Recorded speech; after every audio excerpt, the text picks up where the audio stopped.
Kemudian, penyampaian data pegawai non-ASN harus disertai dengan surat pernyataan tanggung jawab mutlak atau SPTJM.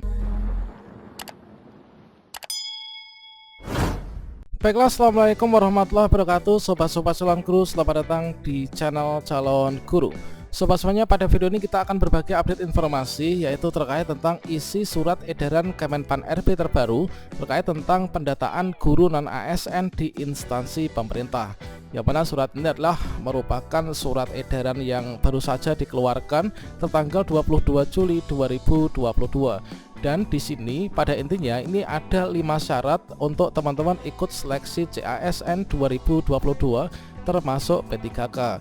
Bagaimanakah informasinya? Silahkan simak video ini sampai selesai. Namun sebelum kita lanjutkan, perlu saya ingatkan bagi teman-teman yang mungkin baru pertama kali menemukan channel ini, silahkan klik tombol subscribe-nya dan aktifkan notifikasi loncengnya, sehingga nanti jika ada update video terbaru, teman-teman tidak akan ketinggalan informasi. Baiklah sobat semuanya, surat edaran terbaru dari Kemenpan RB ini merupakan tindak lanjut dari surat sebelumnya tertanggal 31 Mei 2022 tentang status kepegawaian di lingkungan instansi pemerintah pusat dan juga pemerintah daerah. Yang mana pada poin yang ke-6A ini adalah dari PPK ini diwajibkan untuk melakukan pemetaan pegawai non-ASN di lingkungan instansi masing-masing. Bagi yang memenuhi syarat dapat diikutsertakan atau diberikan kesempatan mengikuti seleksi calon PNS maupun juga P3K. Nah, selanjutnya terbitlah surat edaran terbaru dari Kemenpan RB tertanggal 22 Juli 2022 mengenai pendataan tenaga non-ASN di lingkungan instansi pemerintah. Yang mana surat ini ditujukan kepada para pejabat pembina kepegawaian baik di instansi pusat maupun juga daerah. Bagaimanakah untuk isinya? Nah, sobat-sobat semuanya, untuk isi dari surat edaran tertanggal 22 Juli 2022 yaitu nomor B511 MSM 0100 2022 yang terdiri dari 2 berkas. Ini adalah terkait tentang pendataan tenaga non-ASN di lingkungan instansi pemerintah. Ya benar, di sini menindaklanjuti surat Menteri Pan RB nomor sebelumnya tanggal 31 Mei yaitu perihal status kepegawaian di lingkungan instansi pemerintah pusat dan instansi daerah sebagai tindak lanjut dari pemberlakuan Peraturan Pemerintah nomor 49 tahun 2018 tentang manajemen P3K yang mewajibkan status kepegawaian di lingkungan instansi pemerintah itu hanya terdiri dari 2 ya untuk kepegawaiannya, yaitu PNS dan juga P3K sampai dengan tanggal 28 November 2023. Bersama ini dengan hormat kami sampaikan perihal sebagai berikut. Yang pertama, pada prinsipnya surat tersebut itu atas dimaksudkan untuk mengingatkan para pejabat pembina kepegawaian bahwa sesuai dengan Peraturan Pemerintah Nomor 48 Tahun 2018 guna mendorong setiap instansi pemerintah melakukan penataan pegawai non-ASN yang berada dan telah diangkat di lingkungan instansi masing-masing guna mewujudkan kejelasan status, karier, dan kesejahteraan pegawai yang bersangkutan. Dalam hal ini pegawai non-ASN yang telah bekerja di lingkungan instansi pemerintah yang berstatus non-ASN sesuai dengan Pasal 99 ayat 2 menyebutkan bahwa pegawai non-ASN dalam jangka waktu paling lama 5 tahun sebagaimana dimaksud pada ayat 1 dapat diangkat menjadi P3K apabila memenuhi persyaratan sebagaimana diatur dalam peraturan pemerintah ini.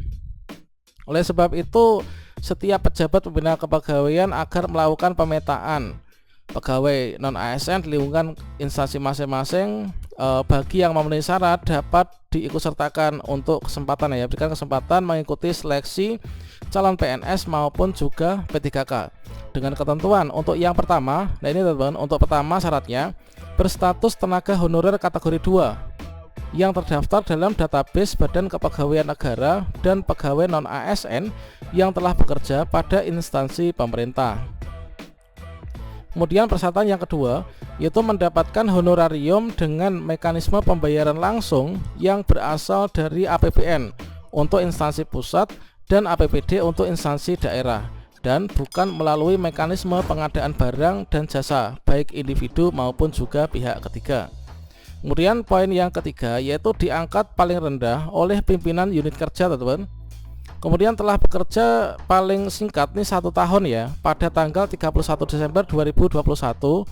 Kemudian yang kelima, berusia paling rendah 20 tahun, paling tinggi 56 tahun.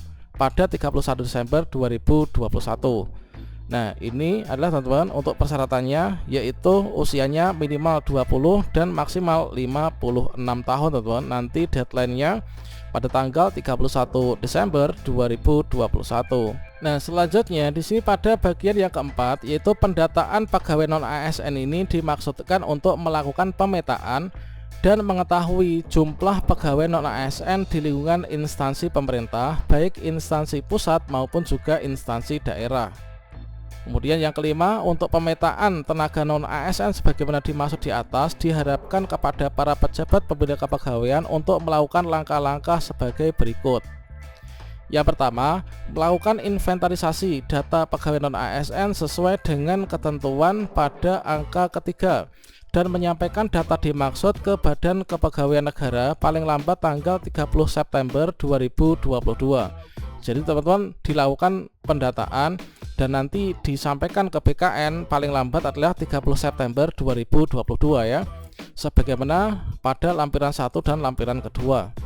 Kemudian penyampaian data pegawai non ASN harus disertai dengan surat pernyataan tanggung jawab mutlak atau SPTJM yang ditandatangani oleh pejabat pembina kepegawaian. Perekaman data pegawai non ASN ini harus menggunakan aplikasi yang telah disiapkan oleh Badan Kepegawaian Negara. Kemudian bagi pejabat pembina kepegawaian yang tidak menyampaikan data pegawai non ASN sebagaimana tersebut huruf A dan juga huruf B serta huruf C, yaitu di sini yang pertama yaitu melakukan inventarisasi, menyampaikan data, kemudian perekaman dengan menggunakan aplikasi yang sudah disiapkan, dan dinyatakan tidak memiliki tenaga ASN ya. Berarti kalau misalkan daerah ini nggak mengajukan ini, maka dianggap tidak memiliki tenaga non ASN. Selanjutnya, untuk kelancaran pemetaan dan juga pemetaan data pegawai non ASN ini agar kiranya para pejabat pembina kepegawaian berkoordinasi dengan Badan Kepegawaian Negara dalam hal pelaksanaannya. Nah, demikian menjadi perhatian dilaksanakan dengan penuh tanggung jawab. Nah, ini adalah surat yang dikeluarkan oleh Kemenpan RB, ditandatangani langsung oleh PLT Menteri Pendayagunaan Aparatur Negara dan Reformasi Birokrasi, yaitu Bapak Muhammad Mahfud MD. Demikian sobat semuanya, bagi teman-teman yang bertanya di kolom komentar di video sebelumnya, sebenarnya isi dari surat edaran terbaru dari Kemenpan RB terkait tentang pendataan tenaga honorer non ASN ini seperti apa. Nah, ini adalah untuk isi dan poin-poin pentingnya. Nah, semoga di tahun ini kita bisa menjadi P3K semua ya, dan ini menjadi rezeki kita. Demikian informasi ini, semoga bermanfaat. Wassalamualaikum warahmatullahi wabarakatuh.